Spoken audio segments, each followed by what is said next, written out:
Pelto, the rebound. Pelto scores and one. Wendell picks it off, a shot and a goal. The third time tonight. Ball is stripped and there's Laurinaitis with the football, and he's going to go for a touchdown. Crevier on the header, and it's a goal! Swings it for Bryant, three-pointer, it's good! Swing and a miss, outside pitch. 2 strikeouts for Nishek.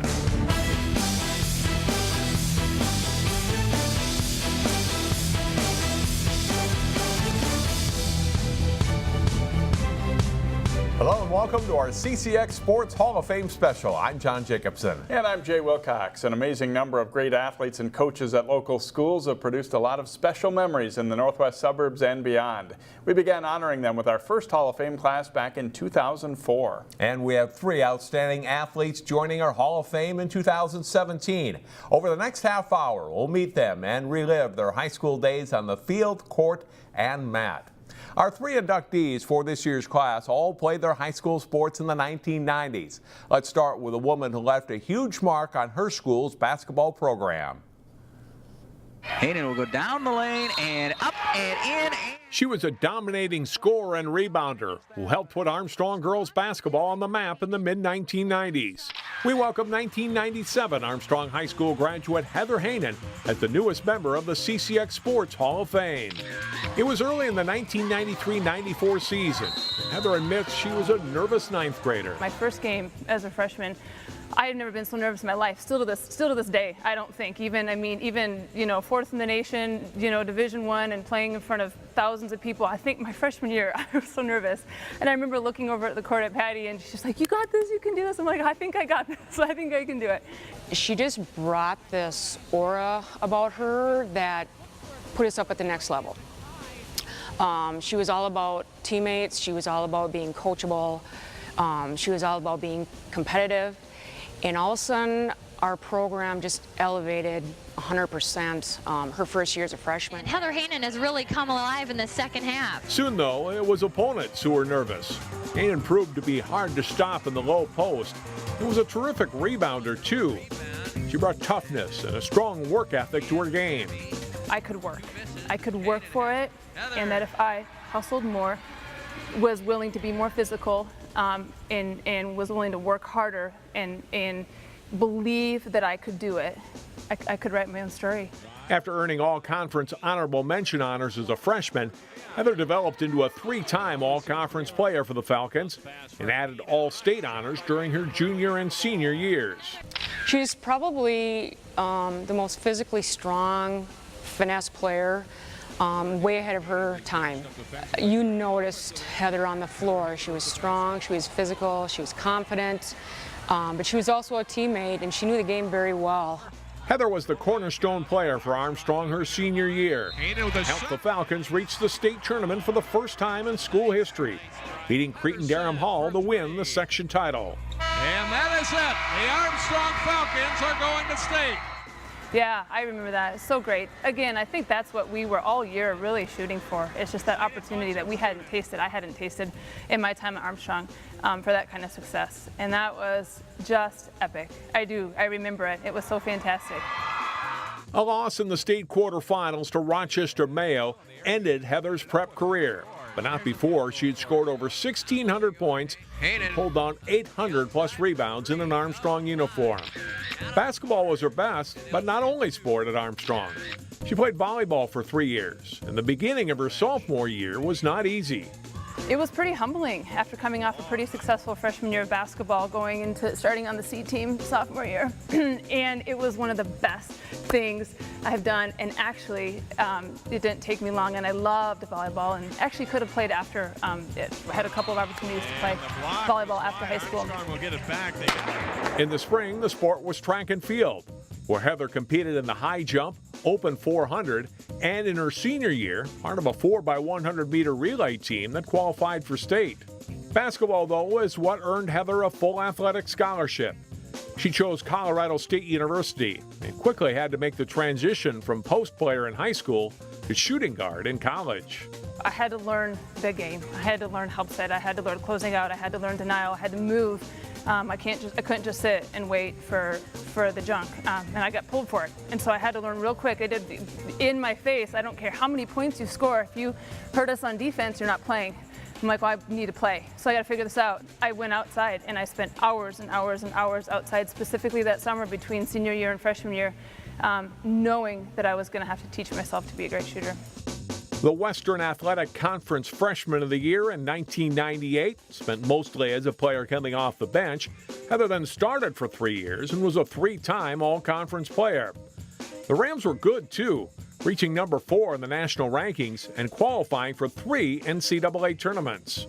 I don't think I could have ever imagined being first-team All-Conference and playing the Sweet 16 and being 4th in the nation and playing in front of a packed-out Moby Arena most of the time in my career. After scoring 1,394 points in college and trying out for the WNBA, Heather had the opportunity to play professionally in the Netherlands.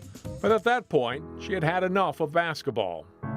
I needed time. I don't think I could. I was so burnt out because I just gave it everything. I don't think I could turn on the TV and watch the game for a good 2 years after that. So there were opportunities for me to keep playing, and instead I moved on. I got my master's degree in Denver right away in elementary education with a concentration in math, and then I started teaching right after that and coaching. Heather married her college sweetheart, Dustin Camping, after graduating and earned her master's degree in elementary education at the University of Colorado. The Campings settled in Fort Collins, not far from their old college campus, and are raising 4 young children, Caleb, Mariah, Ethan, and Selah, involving them in everything from piano to dance to soccer, swimming, and more. And it's good for me because I think if I just had one kid, it'd be really easy for me to maybe even overcommit them because I love athletics so much. But it's a natural sort of limiter for me because if we're going to keep our priorities in line and our family intact and that kind of thing, we can't have them involved in that much, even though they have been busy in lots of activities. She teaches 6th grade math part-time and coaches middle school basketball. The great outdoors of Colorado allow Heather time to hike, bike, and run. And though she never moved back to Minnesota, a trip back to her high school gym in July brought back great memories for Heather Haanen and Armstrong Falcon for life. We walked in and my kid said, "Mom, Falcon pride." I thought, yep, I do. I am so proud. And it's so good to make me tear up just a little bit, but it's good to be home. And I'm very grateful that I got to grow up here and for the grace and the leadership of everyone that took me under their wing as a young girl, and it's just a great place to grow up, and I'm very thankful. They're winning the battle so far on the boards as Haanen comes away with that one. Great to see Heather and her family here this summer, Jay. And she didn't rule out coaching high school basketball in the future, but with her kids so young now, couldn't make that time commitment needed for that right now. It has her hands full, but in a good way, and certainly a great athlete back in the day for the Falcons. Still to come, we induct a wrestler from Osseo who was a Division I college grappler as well. Welcome back to our 2017 CCX Sports Hall of Fame special. Our next inductee was one of the state's top wrestlers in the mid-1990s and has the medals to prove it. He was a 2-time state champion on the wrestling mat in one of the area's storied programs. We welcome 1997 Osseo graduate Kelly McConville into our CCX Sports Hall of Fame. I was honored to be inducted into the Hall of Fame. It means a lot to me, and it brings back a lot of wonderful memories of everything that kind of made up my athletic career here at Osseo. McConville's part of the great wrestling legacy at Osseo, and of course features prominently on the Wall of Fame in the Orioles wrestling room. This wall's been up since I was a little kid, so when I started wrestling in kindergarten, we used to warm up and run, and I've been looking at that wall, and just that, you didn't know what goal setting was at the time, but that's what that was. McConville placed 3rd in the state at 119 pounds as a sophomore, then captured his first title at 125 pounds as a junior after finishing 2nd in his own section. Ironically, seeing his older brother Mike suffer a rare loss in that 1996 state tournament fueled Kelly's run to a championship.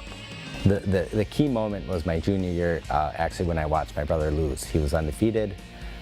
He was a senior. He had been upset the year before, his only other loss in the state tournament, and to me it was like something clicked. I really wanted to win because he didn't. Just a year apart, there's no doubt that Mike played a big role in making Kelly a champion.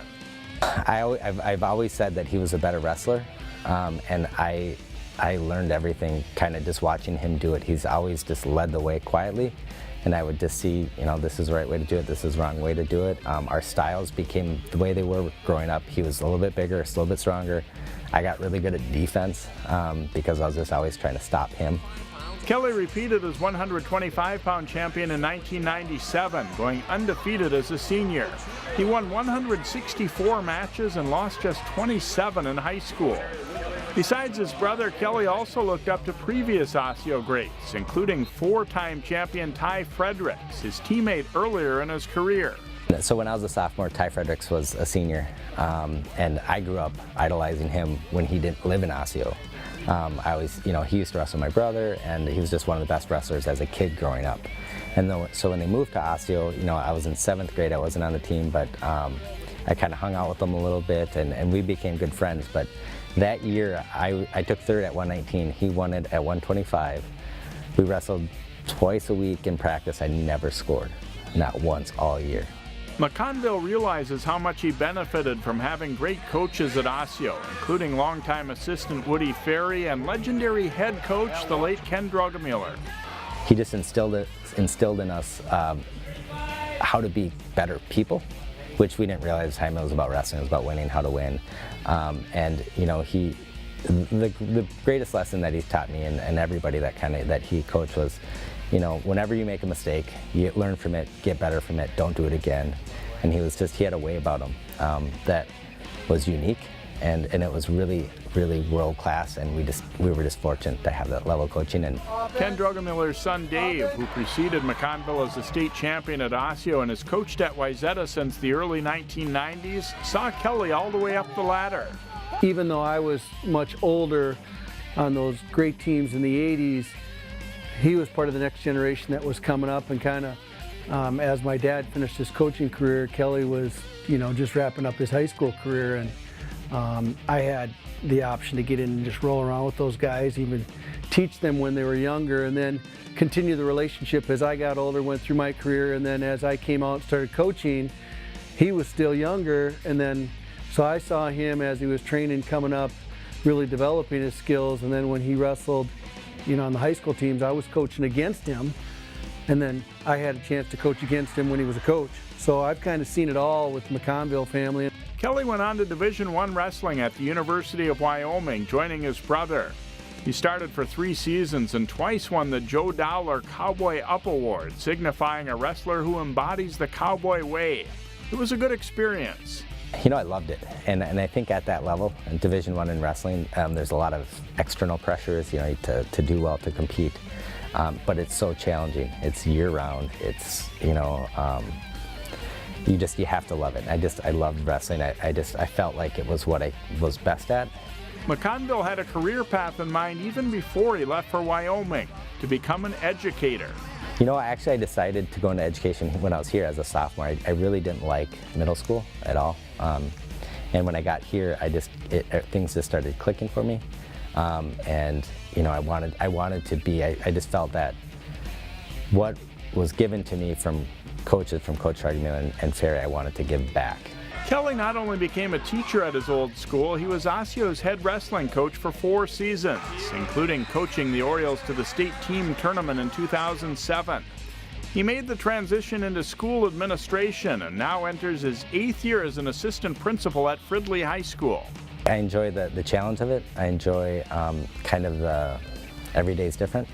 I enjoy helping people, and I feel like I have the ability to make a difference in supporting staff, helping kids who are struggling, you know, who just need a little bit of guidance. And again, it's just going back to all those things that help me be successful. People make mistakes. It doesn't define you. And with a wife and 3 daughters, Kelly McConville's come full circle, recently moving back to the town he grew up in, Osseo. Yeah, so I grew up in Osseo, like in Osseo proper, so like that 1 square mile, and my parents still live there, and I have some friends teachers at Osseo that moved into town, and it's just that sense of community, and I really, you know, want my kids to have that sense of pride and community and school spirit, and, you know, that I had. and so I'm excited to be back in town. McConville also ran cross country and track at Osseo. He stayed involved with Osseo wrestling by helping to run the Ken Drogemiller Invitational each year early in the season. And John Kelly says he has his state medals in his office at school, but he's pretty sure most of the students don't have any idea he was a standout athlete. And one of many great Osseo wrestlers from back in the Ken Drogemiller era. Next up on our CCX Hall of Fame special, meet a softball pitcher from Hopkins who is very tough to hit. Some of the best fast-pitch softball players this area ever produced played high school ball in the mid to late 1990s. One of them is the third member of our 2017 class. 2 decades after she helped lead Hopkins to a state softball championship, Angie Recknor finds a home here, part of our 2017 Hall of Fame class. Recknor grew up playing Little League baseball in Minneapolis. She didn't try fast-pitch softball until 7th grade. But by the spring of her 8th grade year, she was on the Royals varsity team. I thought it was going to be a shortstop. I didn't really understand the left-handed, right-handed thing in baseball. I'd played catcher and first base, but I thought, I have a new leaf of a new thing. I'll tell them I'm a shortstop. And they had different plans, and I think on the first day, they looked at me and said, nope, you are going to be a pitcher. So they signed me up for a bunch of camps, and that was about it. For 3 straight seasons, 1996 to 1998, Hopkins reached the state Class AA tournament behind Recknor's left arm. It's strike 3, the call, and the Royals win it. Angie Recknor picking up her 8th strikeout of the game. The 97 title team, when Angie was a sophomore, worked a long time toward that championship goal. Throw to first. There it is. The Royals are the 1997 state champion. We practiced all the time in the off season. You know, we did a lot of work together, and we'd set a goal. It was always a joke, even when I was in 8th grade, that in 1997, so when I was in 10th grade, it was going to be the year we were going to win state because of all the players we had and the ages of all the players. That was the big year that everyone had been looking forward to for, 3 seasons by the time we won it. You know, everything starts in the center, and Angie was that, I think, once in a lifetime type of player that has that drive and the determination to absolutely want to be the best that she can possibly be.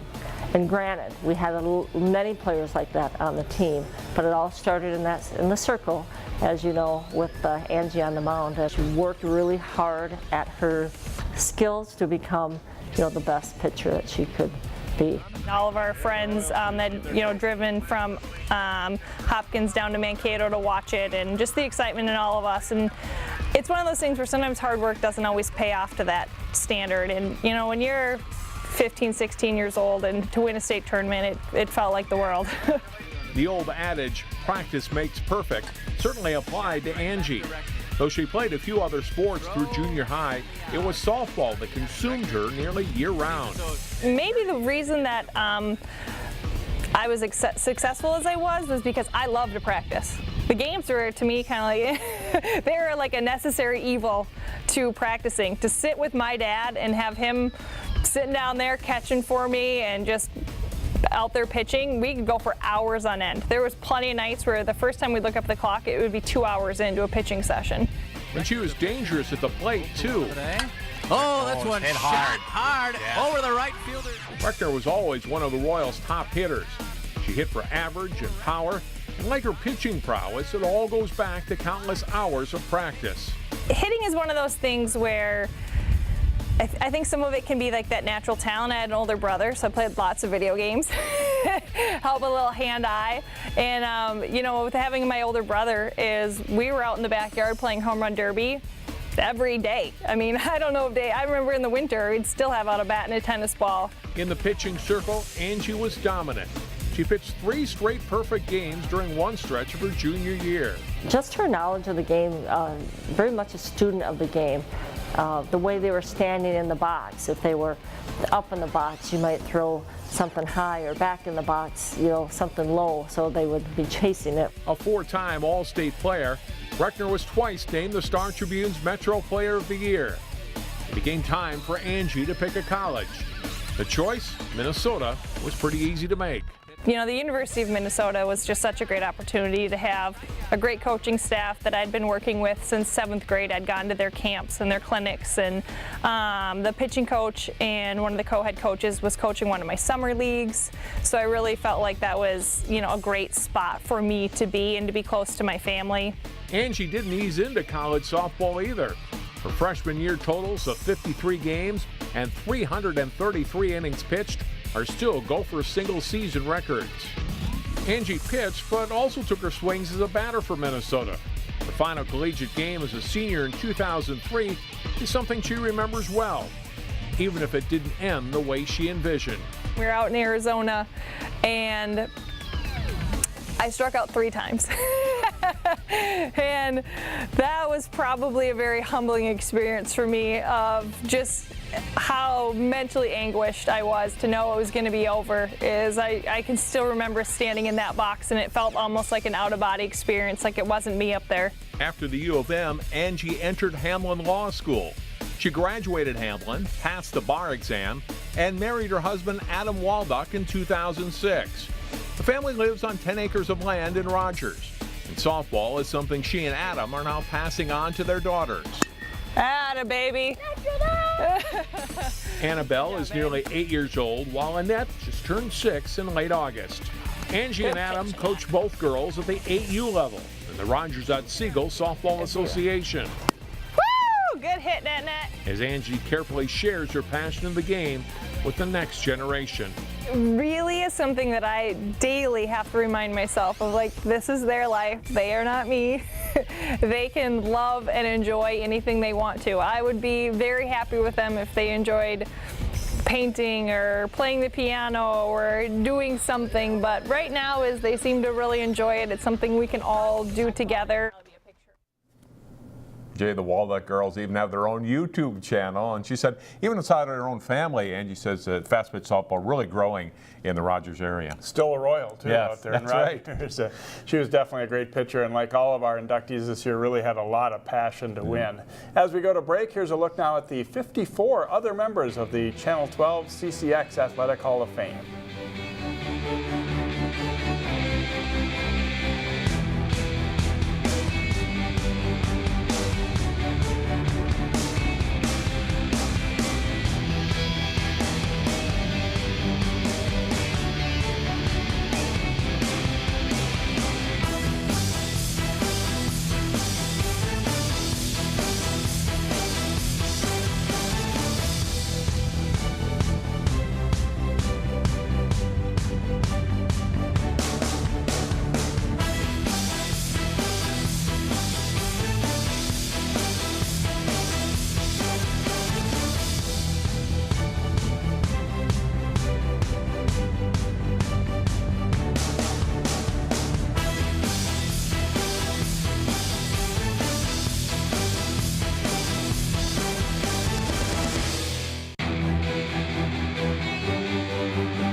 Finally, thanks to our great production staff, Matt Kilby, David Dobrin, Roger Larson, Chris Trudeau, and Jason Malillo for their help in working on this show. And of course, a special thank you to all of this year's Hall of Famers for taking their time to help us with the material for this show. And thank you so much for watching as well.